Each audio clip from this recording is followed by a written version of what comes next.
Bonjour à tous et bienvenue. Merci d'être là, si toi, et bienvenue à ce nouveau webinaire organisé par l'Apnin Pro. Nous sommes rêves que vous ayez pris le temps de nous rejoindre dès le début de votre journée.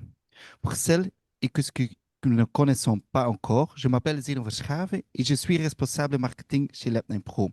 Et j'ai le plaisir de vous accueillir ce matin. Le sujet d'aujourd'hui part de quelque chose de, de très simple que tout le monde ici connaît, les fichiers PDF. Ils restent la base de numéros processus dans notre environnement de travail. Contrat, devis, rapport, facture. Tout ce qui est important passé par ce document. Mais souvent, cela prend plus de temps que prévu. Il faut chercher, comparer, vérifier, comprendre ce qui est vraiment écrit. Et c'est précisément à ce niveau-là que vous voulez apporter un changement. Adobe Acrobat Studio vous permettra de partir de ce que vous connaissez déjà, Adobe Acrobat Pro.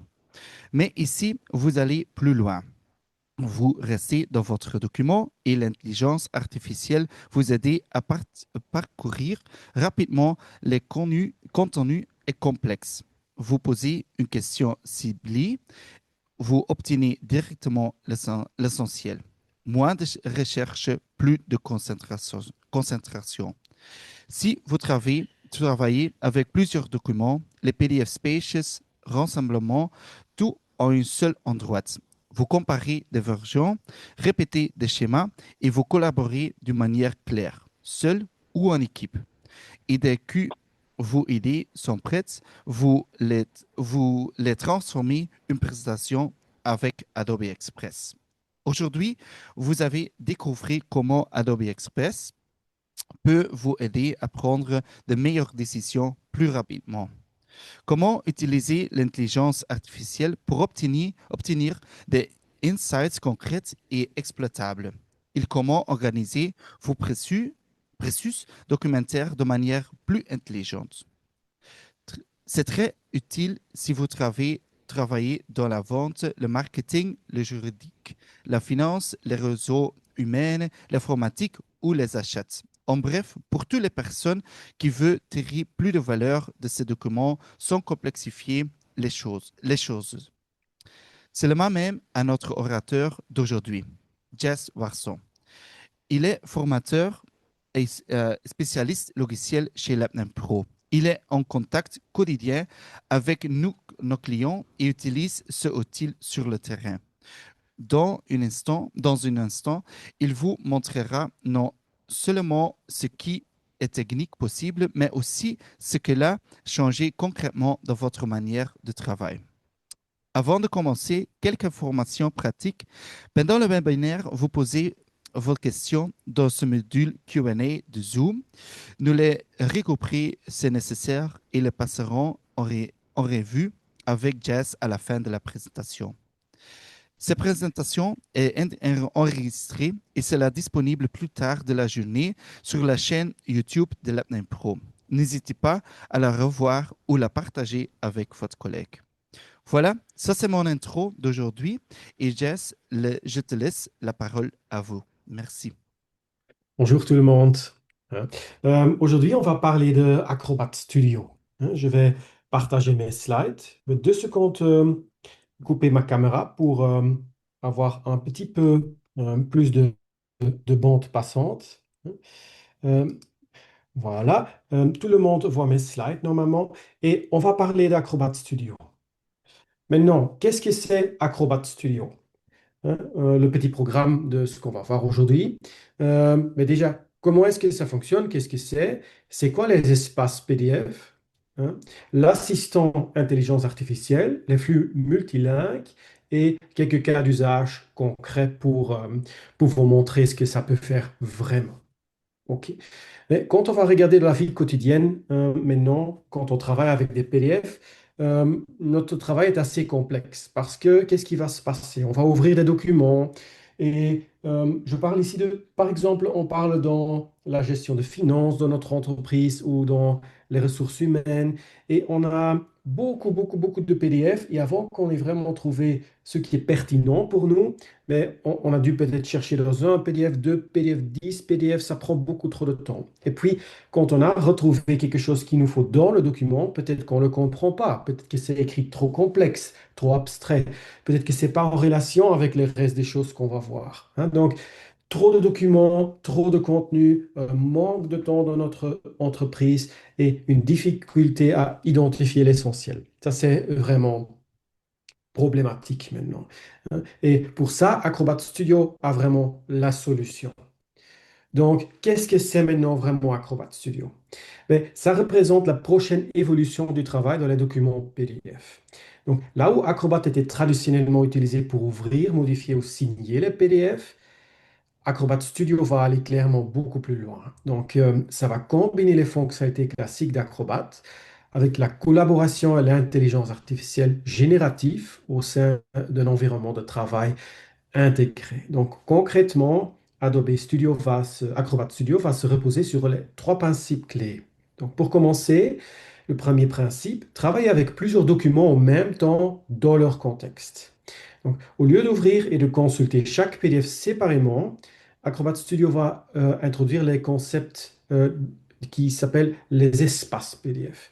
Donc, il s'agit d'espaces de travail partagés dans lesquels on peut regrouper plusieurs documents, ainsi que des liens, des annotations et du contexte. Donc, on peut vraiment ajouter plein de choses ensemble, hein. Qui dit des documents ne dit pas uniquement des PDF, parfaitement aussi un document texte, un document Word, un PowerPoint, des photos. euh, la liste de compatibilité est disponible en ligne, mais vraiment beaucoup de choses sont compatibles.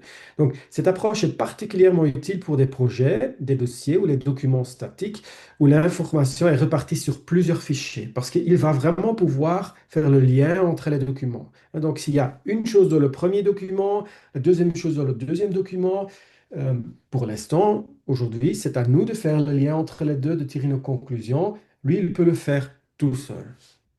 Donc, le deuxième principe, c'est comprendre plutôt que chercher. Donc, à l'intérieur de ces espaces PDF, il y a l'assistant IA qui ne se compte pas uniquement de lire les documents individuellement, mais qui va donc établir des liens entre les fichiers. Donc, il devient alors possible de poser des vraies questions. Par exemple, quelles sont les obligations principales, quelles échéances apparaissent dans ces documents ou encore quels sont les risques ou les points sensibles à mentionner. Et un élément essentiel, c'est que les réponses sont vérifiables. Donc, on ne va jamais inventer du contenu du tout, hein. Acrobat Studio fournit systématiquement des références vers les passages exacts des documents. Ça, je vais vous montrer tout à l'heure de la démo aussi, sur lesquels les réponses sont basées. Donc, il n'y a jamais rien qui est inventé. Et cela rend la solution particulièrement adaptée à un usage professionnel, là où la fiabilité et le contrôle sont vraiment indispensables. Le troisième principe, c'est passer de l'information à l'action. Et qu'est-ce que je veux dire avec ça? Acrobat Studio ne se limite pas à résumer ou expliquer le contenu des documents. À partir des informations disponible, l'assistant va donc pouvoir également générer des résultats concrets. Donc, des listes de contrôle, des tableaux, des emails, des aperçus de projets, des synthèses, et aussi pas uniquement des synthèses pour toi, mais vraiment adaptées pour les parties prenantes. Donc, on peut vraiment lui demander d'adapter ça. Donc, le PDF ne constitue donc plus une fin en soi, mais devient vraiment le point de départ de l'action et la prise de décision. Donc, il est important de souligner qu'Adobe Acrobat Studio n'est pas un outil d'IA isolé, mais qu'il est antérieurement intégré à l'environnement Acrobat existant. Donc, toutes les fonctionnalités classiques d'Acrobat Pro restent disponibles, comme édition, comparaison entre documents, rédaction sécurisée, formulaire signature, et ils sont désormais renforcés par l'intelligence et le travail en contexte. Donc, en résumé, Acrobat Studio permet de comprendre plus rapidement des documents complexes, de mieux collaborer et de transformer le contenu des PDF en résultats concrets et exploitables. Le tout au sein d'un environnement qu'on connaît déjà très unique, très familier.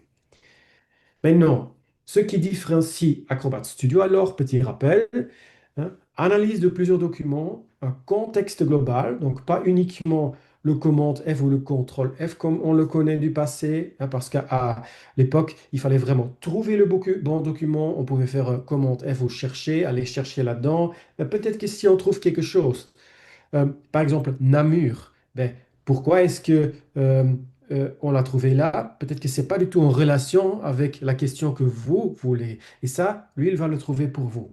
Et on a donc une IA avec des citations vérifiables. Ça, c'est très, très, très important. Et je vais aussi mettre ça un peu en relation avec, par exemple, un chat GPT dans lequel on peut faire quelque chose comme ça aussi, mais qui est vraiment pas adapté pour ça. Et pourquoi? Ben, ChatGPT, on peut télécharger des documents là-dedans, ChatGPT ou Gemini ou plein d'autres outils comme ça, mais quand on va faire quelque chose comme ça, il peut toujours rester connecté avec plein d'informations dans son modèle qui vient de l'Internet, qui va enrichir ça. Mais ça, pour nous, c'est pas pratique parce qu'ici, moi, je veux uniquement qu'on parle de mes documents sources et de rien d'autre pour éviter qu'il y ait une contamination avec des sources qui ne sont pas correctes, avec une information qui ne vient pas de mon entreprise. Donc ça, c'est très important. Et un exemple que je veux vous montrer, c'est ici que ChatGPT n'est pas fiable sans une ligne directrice. Hein. Donc ici, un exemple. Aujourd'hui, j'étais à Namur pour visiter la petite statuette de la grognette pipi. C'était vraiment très beau avec ses petits vêtements. Je lui demande ça. Et tout de suite, hein, ChatGPT, c'est un people pleaser parce qu'il va tout de suite dire, ah oui, Namur a vraiment ce petit charme en plus et la grognette pipi est trop chou. Ses vêtements le rendent encore plus attachant, presque comme s'il faisait partie de la vie quotidienne. Mais en fait, le grand problème, c'est que cette statuette, ça n'existe pas du tout à Namur. Hein. Pas du tout. Et là, il va avoir une contamination dans son modèle où il pense ici que c'est le Mannequin Peace à Bruxelles. Et quand moi je lui demande, es-tu sûr? Je crois vraiment pas que ça existe. Il est comme, là tu m'as découvert. Non, non, non, tu as bien raison de douter, ça n'existe pas du tout. Mais ça, bien sûr, dans un contexte professionnel, ça c'est quelque chose qu'on veut absolument éviter dans nos documents parce que nous, on a besoin d'une source fiable. Et donc ça, c'est quelque chose qu'on ne va pas du tout avoir dans Adobe Acrobat Studio. Là, il n'y a pas de contamination. Donc, qu'est-ce que c'est les espaces PDF? C'est un espace unique pour vos documents liés et on va pouvoir mettre pas uniquement des PDF là-dedans, mais aussi des liens et des notes. Et ça a donc un contexte partagé. C'est idéal pour des projets en politique d'entreprise, mais par exemple aussi super pratique. Imagine que moi je travaille pour une entreprise qui va faire une musée, une exposition. Et j'ai plein, plein, plein de sources, par exemple, historiques. Et je ne sais pas du tout autour de quoi je vais maintenant faire mes sources. Ben, je peux vraiment mettre toute la documentation là-dedans. J'ai vraiment un espace qui n'est que pour moi et les personnes avec lesquelles je vais partager. Et je vais vraiment pouvoir poser des questions et même me laisser faire euh, un aperçu de ce que je pourrais faire dans cette exposition. Parce que j'ai ici vraiment beaucoup, beaucoup de documentation. Hein. Je vais montrer ça dans une démo plus tard. Donc, dans ma démo aujourd'hui, je vais poser des questions directes à plusieurs documents et avec quoi est-ce que je vais fonctionner? Avec des documents de l'Union européenne. Pourquoi? Ben, c'est une simple raison. Tous les documents qu'on trouve en ligne sont protégés par le droit de marque et les documents de l'Union européenne sont libres de droit. Donc, c'est idéal comme document démo. Et aussi, c'est un peu quelque chose qui est en contact avec nous tous. Hein. On comprend un peu la matière et on va un peu voir sur les valeurs, les institutions, la procédure législative. Donc, on va commencer avec une démo en live. OK, je vais ouvrir donc Acrobat Studio. Ma version d'Acrobat est en anglais, pas parce que je ne sais pas parler le français, mais parce que moi, je donne des formations dans les deux langues et c'est beaucoup plus facile de ne pas tout changer tous les jours. Mais vous allez voir tout ce que je fais là-dedans. Et avec du contenu francophone, je peux poser des questions en français et vous pouvez tout simplement mettre ça en français et il n'y aura pas de souci du tout. Ça va fonctionner comme si rien n'était. Donc, pour commencer, qu'est-ce que j'ai ici maintenant dans mon Acrobat Studio? Ben, je n'ai plus uniquement un lecteur PDF et un éditeur PDF comme je le connais, mais aussi maintenant, je peux commencer déjà des projets à partir de templates. Ça, c'est une intégration avec Adobe Express. Et là-dedans, je vais pouvoir travailler avec du contenu, avec des templates et mettre mon contenu là-dedans pour, par exemple, faire des posters, des posts Instagram, des infographiques, des présentations. Présentation, je vais montrer tout à l'heure aussi. On peut parfaitement faire une présentation directement à partir d'un espace PDF qui va alors donc prendre notre contenu pour faire tout ce qu'on veut. On a encore quelques actions ici qu'on peut faire. Et pour commencer, si on ne sait pas très bien comment fonctionner avec un espace PDF, il y a déjà des espaces qui sont préfaits par Adobe et des partenaires. Ça s'appelle des euh, PDF Spaces déjà curés pour nous. Et là-dedans, il y a plein d'exemples que vous allez pouvoir utiliser pour un peu voir comment est-ce que ça fonctionne. Donc, par exemple, lifestyle, productivité. En français, il y a aussi beaucoup d'exemples en francophone. Et donc ici, on va voir, ça c'est quelqu'un qui a mis beaucoup de documentation vers ses propres documents, comment vendre des choses, hein. Et on voit tout de suite qu'ici, l'assistant, il a pris des conclusions entre tous les documents et ici, il y a déjà des choses pertinentes qu'il nous propose. On va pouvoir lui poser des questions. Bien sûr que moi, aujourd'hui, je vais faire ça avec mes propres documents, pas avec un aperçu. Donc, je vais aller dans les espaces PDF. Qu'est-ce que je vais pouvoir faire maintenant? Je vais pouvoir cliquer sur Créer un espace PDF et je vais pouvoir télécharger euh, tous mes documents. Donc, que ce soit un texte avec lequel je vais pouvoir mettre des notes, hein. Je peux, par exemple, dire, c'est ça nos valeurs de base de notre entreprise. Ça ne doit pas être dans un PDF. Moi, je peux texter du texte, copier du texte moi-même. Je peux rajouter un lien, ici par exemple le site de l'Union européenne. Je peux même connecter ça avec tous mes documents cloud, que ce soit un SharePoint, OneDrive, Dropbox. Qu'est-ce que j'en sais, ça fonctionne. Et donc, je peux télécharger des documents moi-même. Et ici, donc, j'ai des documents sur l'Union européenne, deux documents. Un document ici qui parle sur le traité de l'Union européenne. Quand on va voir ça, c'est vraiment difficile. Et c'est écrit en texte légal pour des personnes qui connaissent le texte légal, pas du tout bien compréhensible pour moi. Et alors ici, un document qui présente ça un peu plus adapté pour les utilisateurs finaux. Je vais ouvrir ça. Et quand je clique sur Créer un espace PDF, tout de suite, il va ici faire un- ben, quelque chose ensemble. Il a compris ici. Maintenant, on peut tout à fait lui demander des choses en français, hein. Donc, si moi, je lui demande, crée-moi un résumé du document en français, on va voir que je peux ici parfaitement demander dans n'importe quelle langue. Et il va aussi me répondre dans la langue dans laquelle moi je pose la question. Donc, c'est pas que mes textes soient uniquement en français que je peux avoir des réponses dans une autre langue. Et ça, c'est super pratique quand on est, par exemple, en train de travailler dans un environnement où on a des gens qui parlent dans plusieurs langues. Par exemple, il y a une division de notre entreprise qui est en Wallonie, une division qui est en Flandre, peut-être encore une qui est à Eupen dans la communauté germanophone. Et tout le monde peut poser ces questions, c'est pratique. Maintenant, quand on va poser des questions, ici en bas, on peut aussi choisir qu'est-ce qu'on veut comme assistant. Ici, ça, c'est l'assistant personnel. Il va vraiment fonctionner comme un secrétaire, une secrétaresse pour nous, mais on peut aussi le changer vers un analyste, quelqu'un qui va penser très critique, très analytique et qui va vraiment faire des connexions, offrir des nouvelles idées. Ça, c'est super adapté pour, par exemple, des chiffres financiers. On va voir quand je clique là-dessus. Euh, il est maintenant changé et le résumé ici est tout de suite adapté aussi pour avoir un résumé qui est beaucoup plus analytique. On va voir qu'il va parler ici beaucoup plus de valeurs clés, de chiffres, complètement différents que le truc normal. Et on a ici aussi celui qui va faire plutôt le présentateur, hein. Et ça, c'est par exemple comme un host de télévision. Il va nous aider vraiment à engager dans une conversation. Ça, c'est super pratique aussi pour le marketing, pour des gens qui ont besoin d'une histoire à partir du contenu qu'on a. On a l'instructeur, ça c'est ce que moi personnellement j'utilise beaucoup. Le contenu va vraiment être adapté pour avoir un contenu qui est très didacticiel, qui va nous aider à transmettre cette information à des autres personnes. Ça c'est vraiment, vraiment pratique. Aussi dans les réponses qu'on a, hein. Mais donc ici aussi, on peut faire ici un assistant propre à nous.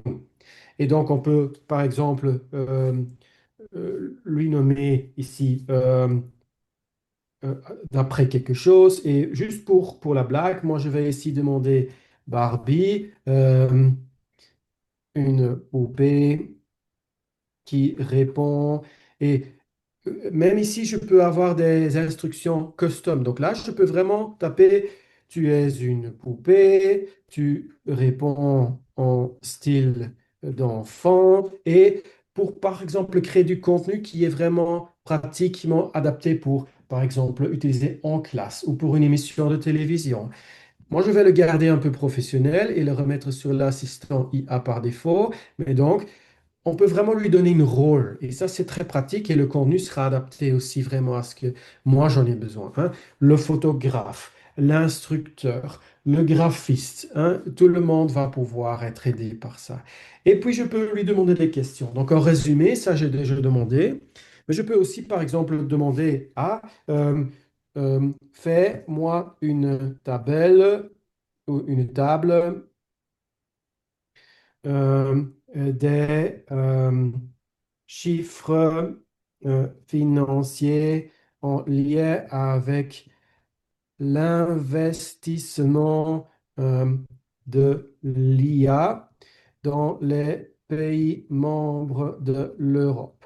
Et ici, je suis très sûr, ou pratiquement sûr, quand j'ai vite relu les documents, que ça, c'est une information qui n'est pas dans ce document. Donc, quand je vais demander ça, oups, je vais aussi voir que il va tout honnêtement me dire, ça c'est quelque chose que moi je n'ai pas, hein. Les documents fournis ne contiennent pas ces informations.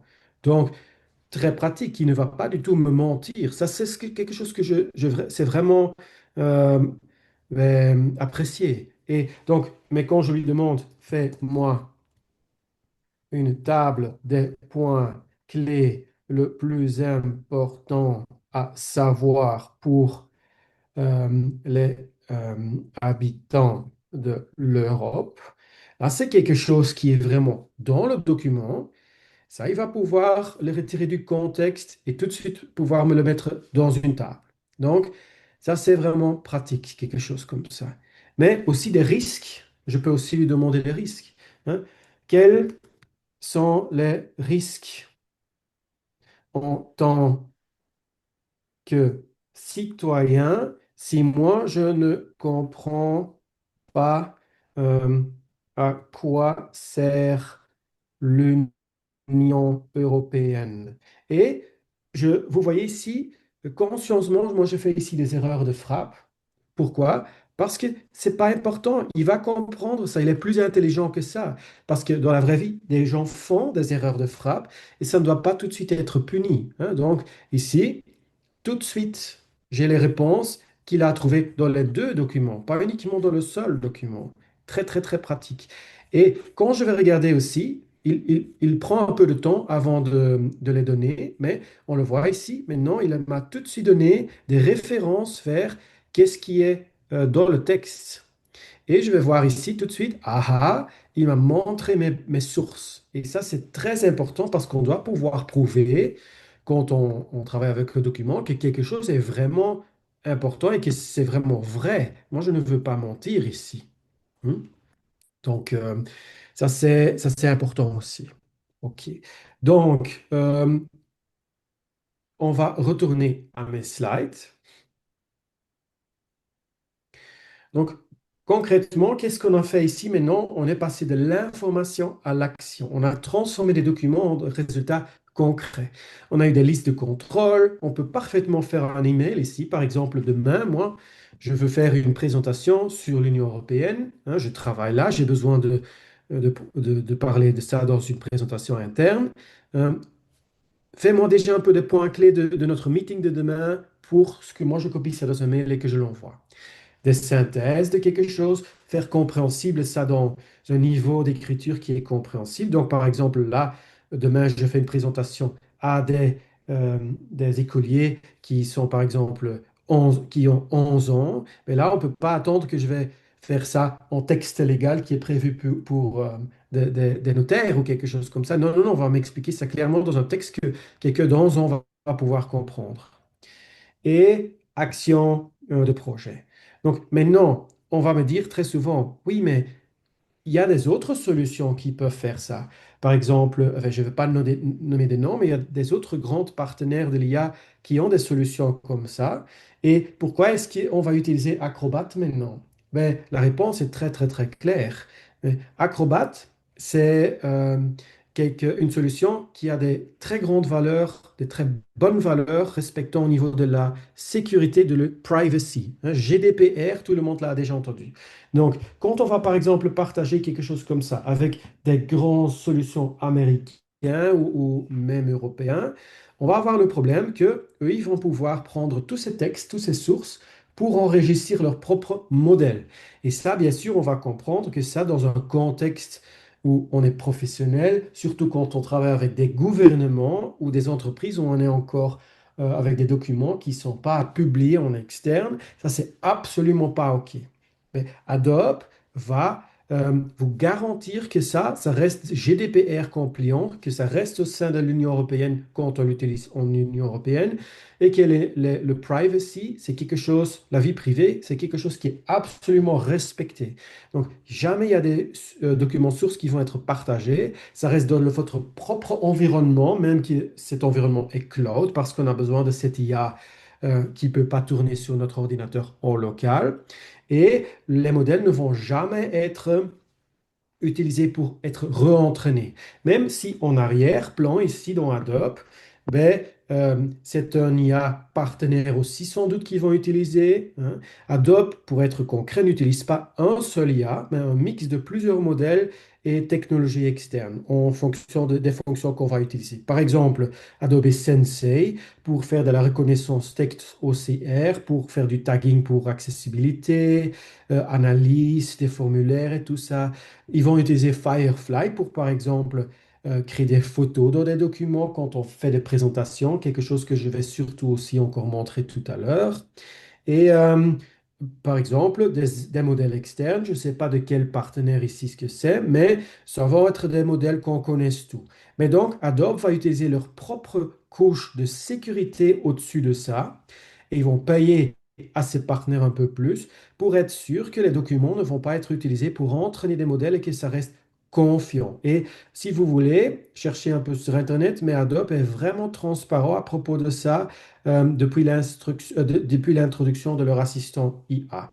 Donc, tes PDF ne sont pas utilisés pour entraîner des modèles publics, uniquement tes données sont traitées pour les fonctionnalités que tu vas utiliser, et ça temporairement, et c'est explicitement dirigé vers les entreprises et les gouvernements, parce qu'on sait que dans un gouvernement, bien, on a besoin de cette confidentialité vraiment au niveau strict.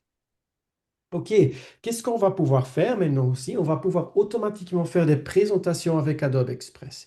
Et ça, je vais le montrer. Donc, je vais retourner ici dans le document. Et justement, j'ai ici tous ces documents-là. Je vais pouvoir cliquer ici directement sur, ici, faire une présentation. Et donc, quand j'ai une présentation, il me charge déjà mes fichiers maintenant et je peux lui demander maintenant, fais-moi une présentation pour expliquer les valeurs clés de l'Union européenne je vais, pour des étudiants. Je vais prendre ça. Bon conseil. Et je peux choisir ici, c'est de 2 à 5 slides, de 6 à 10 slides, long, plus que 10 slides. Hein. Je vais prendre court ici pour ne pas devoir prendre trop de temps. Pour quel public? Ben, vraiment, est-ce que c'est pour ceux qui font euh, les règles dans les entreprises, les étudiants de loi, les officiels pour le gouvernement? Ici, moi, je vais prendre ici les étudiants, mais on peut même être son propre public cible. On peut prendre le niveau de détail. Hein. Est-ce que c'est assez court? On va faire beaucoup d'intégration avec nos propres inputs. Est-ce qu'on va faire médium, détaillé? Mais aussi, ça c'est très pratique quand on parle ici justement pour des étudiants universitaires, pour des doctorants. Et on va pouvoir ici même choisir de inclure des images, ici des fichiers. Moi, je n'en ai pas, donc ça sert à rien que je vais faire ça. Hein. Et je vais continuer. Et là, il va déjà me dire, mais un template va l'utiliser. Quel est maintenant le template que toi tu préfères. Moi, je vais dire ici celui-là, je préfère. Je vais continuer. Et là, elle est déjà en train de me proposer genre un wireframe, hein, de notre présentation. Et ça, c'est ce qu'il me propose. Moi, je ne vais pas tout relire ici pour aujourd'hui, mais donc, ça me semble plutôt correct ce qu'il a fait ici. Si c'est pas correct, en fait, c'est du texte adaptable. Moi, je peux tout à fait changer ici, hein, aucun souci. Je peux même encore éditer le prompt par défaut, rajouter des slides. Et dès que je clique ici sur générer, ben, en arrière-plan, maintenant, pour moi, il est en train de faire ici cette présentation dans Adobe Express. Hein. On va attendre quelques secondes. Si dans ce temps-là, il ne l'a pas fait, parce que ça lui prend quand même un peu de temps, hein, juste pour vous montrer, j'ai déjà un gâteau, bien sûr, qui est prêt dans le four, hein. Donc, quand moi, je vais regarder ici, je vais regarder parce que je l'ai fait aussi en français, bien sûr. Voilà, il m'a automatiquement ici fait une présentation de l'Union européenne avec toutes ses valeurs clés, avec des symboles et tout ça qui sont vraiment corrects, hein. Et lui-même aussi proposer des images qui sont bonnes, hein. Donc ça, c'est vraiment idéal. Et donc, quand je vais regarder ici, je peux même faire des choses comme, ah, maintenant, je vais mettre ici une animation. Et hop, en 2 secondes, pouf, tout est devenu dynamique, hein. Vraiment avec des jolies animations. Ça, c'est vraiment pratique. Et maintenant, je vais pouvoir partager ça ici avec, par exemple, euh, mon public cible. Je peux partager ça même uniquement en présentation avec la personne qui doit le présenter. Alors, elle ne va pouvoir rien adapter, mais elle aura tout de suite la présentation en mode présentation avec les notes pour le présentateur ici. Et surtout, ça disponible en français aussi. J'ai changé tout à l'heure, mais pour une autre raison, il a choisi de le remettre en irlandais. Mais vous voyez, Poup, c'est qu'un seul clic, je travaille en français. Ça fonctionne, hein. Et je peux même améliorer tout cela ici encore avec IA. Donc, c'est vraiment quelque chose de très, très, très puissant pour moi en tant qu'équipe. Voilà. Donc, voilà, il a fini aussi avec la présentation qu'il a fait lui-même. Là, j'ai choisi pour avoir une présentation un peu plus courte, mais ça a fonctionné tout de suite. OK, donc ça fonctionne. Maintenant, si je dis, j'ai ici fait par exemple un espace avec plein d'informations pour, par exemple, expliquer les valeurs clés de mon entreprise pour les nouveaux employés qui vont arriver, je vais pouvoir ici partager ça ici avec ces personnes. Et je peux par exemple ici dire, ah, je vais partager ça avec Zeno. Et je peux dire, ah ben cette personne, il peut uniquement voir et poser des questions à propos de ces documents, mais il ne va plus pouvoir enrichir ça avec des nouveaux documents, des nouveaux textes, parce que ça, c'est quelque chose que nous, on a mis à point avec nos données sources, hein. On peut aussi parfaitement dire, donc c'est quelqu'un qui travaille dans l'équipe, quelqu'un qui peut rajouter des documents, ou même quelqu'un qui peut contribuer et rajouter des notes et des commentaires, et tout ça, la IA va la tenir en compte. Et donc, on a vraiment un espace qui est vraiment parfait pour vous. Et important aussi, ben, ces espaces restent privés. Donc, si moi je fais ici un espace A et un espace B, ils ne vont pas pouvoir communiquer entre eux et je garde que l'information qui est vraiment pertinente et rien d'autre. Donc, ça, c'est ce qui est important. OK, je retourne à mes slides. Donc, on travaille aussi en multilingue. J'ai déjà montré un tout petit peu, mais on a le même flux de travail en langues différentes. Pour l'instant, il y a donc un support pour le français, anglais, allemand, espagnol, italien, portugais et japonais.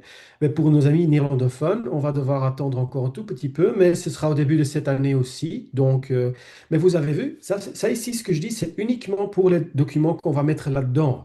Poser des questions et avoir des réponses. Ça, c'est dans multiples langues et vraiment beaucoup plus de langues qu'on voit ici. Ça, littéralement dans les langues qu'on connaît aussi de nos assistants IA par défaut, on pose une question dans la langue qu'on veut, on la de retour. Donc, ça veut dire ta collègue francophone euh, peut parfaitement demander une question à des documents sources qui sont en anglais parce que vous avez par exemple le bureau principal à Londres ou quelque chose comme ça. Avec les mêmes prompts, même valeur ajoutée, ça va vraiment bien fonctionner. Maintenant, pourquoi est-ce que c'est si important? Vous avez compris donc, on va pouvoir comprendre plus rapidement. On va pouvoir décider mieux et travailler vraiment beaucoup plus efficacement, hein. Et bien sûr, ça n'empêche pas du tout qu'on va utiliser les outils qu'on connaît très bien déjà de notre Acrobat existant. On va toujours pouvoir faire rédaction, ajustement avec les outils préparés pour l'accessibilité, tout ça. Donc, si on va pouvoir retenir des choses, c'est qu'il y a des messages clés, hein. Euh, Analyse de multidocuments. On va pouvoir faire ça. L'IA est vérifiable et fiable. Je vous ai montré, ça ne va jamais inventer des choses. Et des PDF deviennent vraiment une source de données qui sont exploitables. Ce n'est plus un document statique. OK. J'espère que c'était intéressant. On va maintenant aller vers les questions. Je vais euh, quitter mes slides. Si tout à l'heure, quelqu'un a besoin de réponse sur une question sur, par exemple, des prix ou par exemple des démos ou des questions sur lesquelles moi je ne sais pas répondre, il faut juste savoir que vous pouvez toujours prendre contact avec notre équipe Adobe qui se retrouve sur l'adresse adobe.sales@lap9pro.be. À la fin de la présentation, je vais remettre ça encore. OK, je vais remettre ma caméra. Et je laisse le mot à Zeno et j'espère qu'on aura quelques questions à répondre, bien sûr. Bonjour.